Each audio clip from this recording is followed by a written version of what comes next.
Morning everyone. I want to make you a short presentation about extrinsic semiconductors. My presentation is divided into three parts.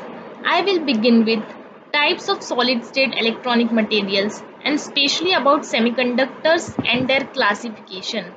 Then I will look at classification of extrinsic semiconductors and their energy band diagrams. And finally how it is used in electronic devices. Let me start with some general information on types of solid-state electronic materials. Solid state, at its most basic level, means no moving parts.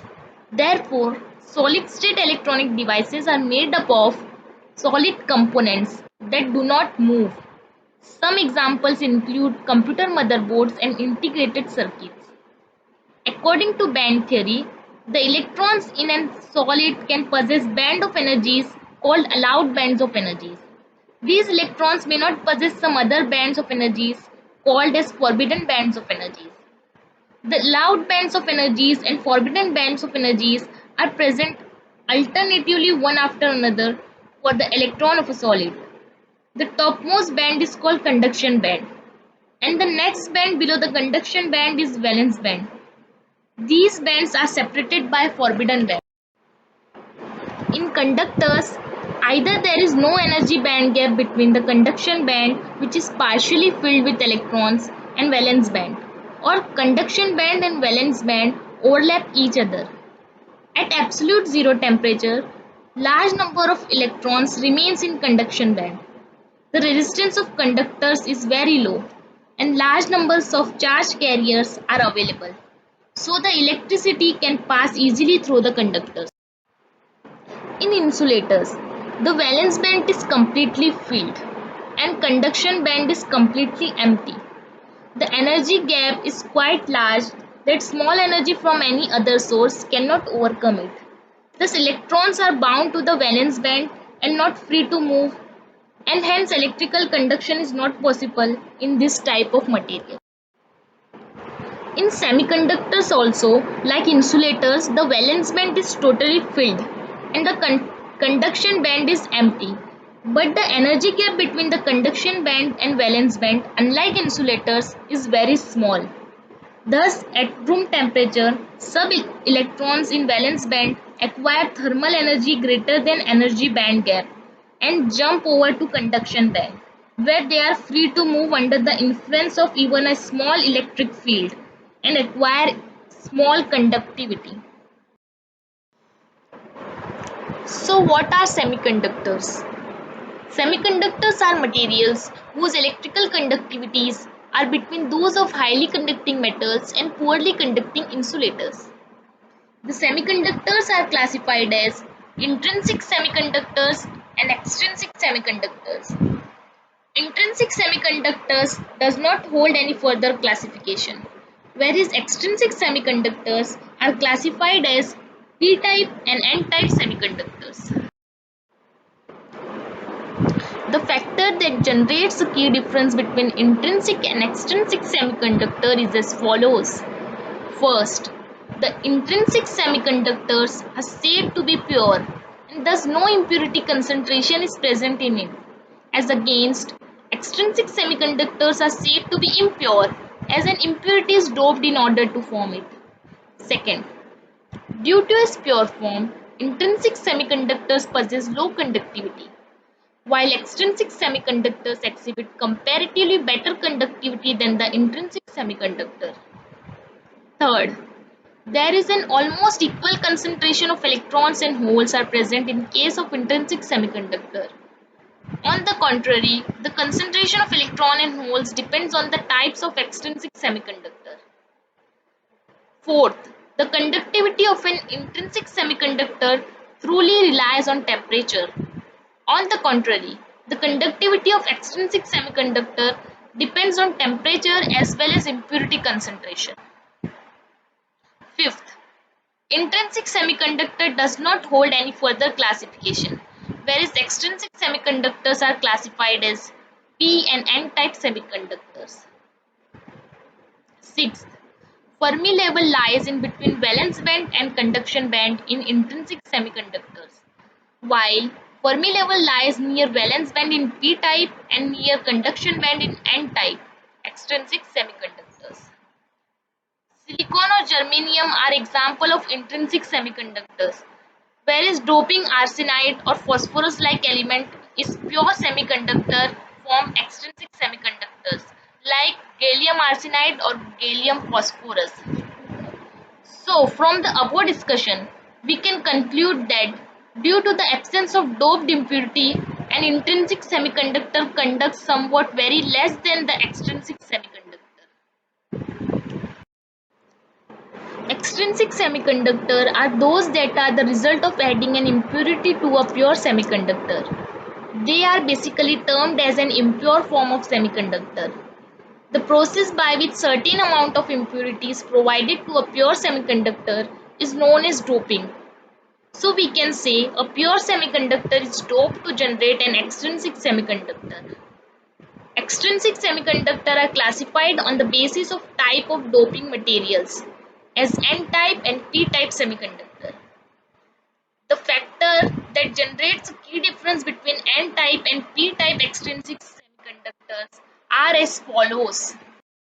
First, the p-type semiconductors are formed by introducing group 3 elements or trivalent impurity into the pure semiconductor. These are also known as an acceptor impurity, as a trivalent impurity has only 3 electrons in the valence shell, while the n-type semiconductors are formed by the addition of group 5 elements or pentavalent impurity to a pure semiconductor. These are termed as donor impurity, as a pentavalent impurity holds 5 electrons in its valence shell.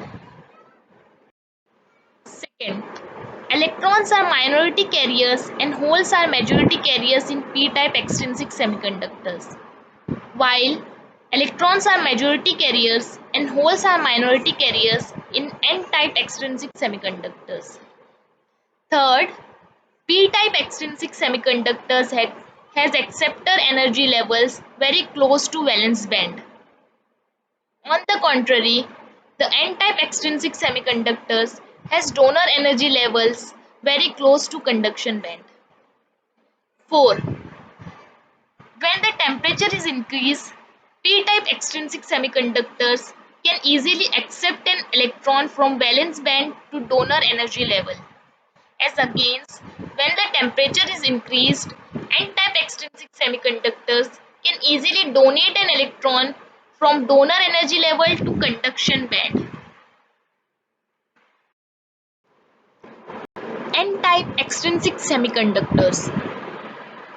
Consider a two-dimensional bonding model for the silicon crystal lattice. If in group 5A element such as phosphorus replaces a silicon atom, which is group 4A element, there will be one excess electron above the 4 needed for the tetrahedral covalent bonding in the silicon lattice. This extra electron is only loosely bonded to the positively charged phosphorus nucleus, and only 0.044 electron volt of energy is required to remove the excess electron from its parent's nucleus, so that it can participate in electrical conductions. Since these group 5A impurity atoms donate conduction electrons when present in silicon crystals, they are called donor impurity atoms. Silicon semiconductors containing group 5 impurity atoms called n-type extrinsic semiconductors, since the majority charge carriers are electrons. Energy band diagram for an n-type extrinsic semiconductors. In terms of the energy band diagram for silicon, the extra electron of a group 5A impurity atom occupies an energy level in the forbidden energy gap, just slightly below the empty conduction band. Such an energy level is called a donor level, since it is provided by a donor impurity atom. A donor group 5A impurity atom, upon losing its extra electron, become ionized and acquires a positive charge. P-type extrinsic semiconductors. When a trivalent group 3A element such as boron, is substitutionally introduced in the silicon tetrahedrally bonded lattice, one of the bonding orbitals is missing, and a hole exists in the bonding structure of the silicon. If an external electric field is applied to the silicon crystal, one of the neighboring electrons from another tetrahedral bond can attain sufficient energy to loose from its bond and move to the missing bond of the boron atom.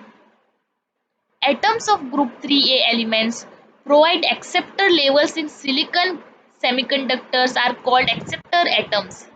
Since the majority carriers are holes, they are called as p-type extrinsic semiconductors.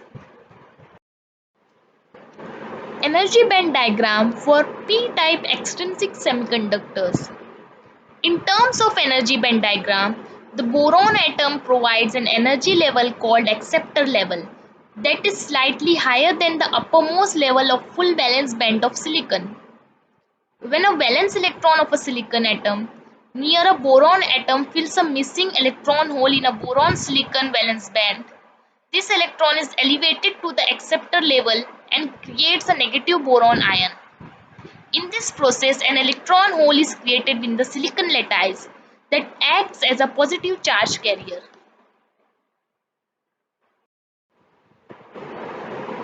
So, what are the uses of extrinsic semiconductors? Extrinsic semiconductors are components of many common electrical devices. First, they are used in diodes. Diodes are consist of p-type and n-type semiconductors placed in junction with one another. Second, transistors. Transistors also make use of extrinsic semiconductors. Bipolar junction transistors, which amplify current, are one type of transistor. The most common bipolar junction transistors are NPN and PNP type. NPN transistors have two layers of N-type semiconductors sandwiching a P-type semiconductor. PNP transistors have two layers of P-type semiconductors sandwiching an N-type semiconductor. Field effect transistors are another type of transistor which amplify current implementing extrinsic semiconductors. As opposed to bipolar junction transistor, they are called unipolar because they involve single carrier type operation, either N channel or P channel.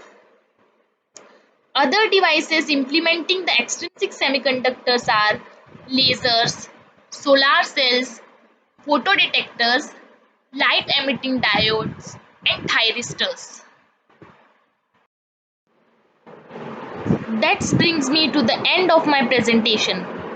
Thanks for your attention.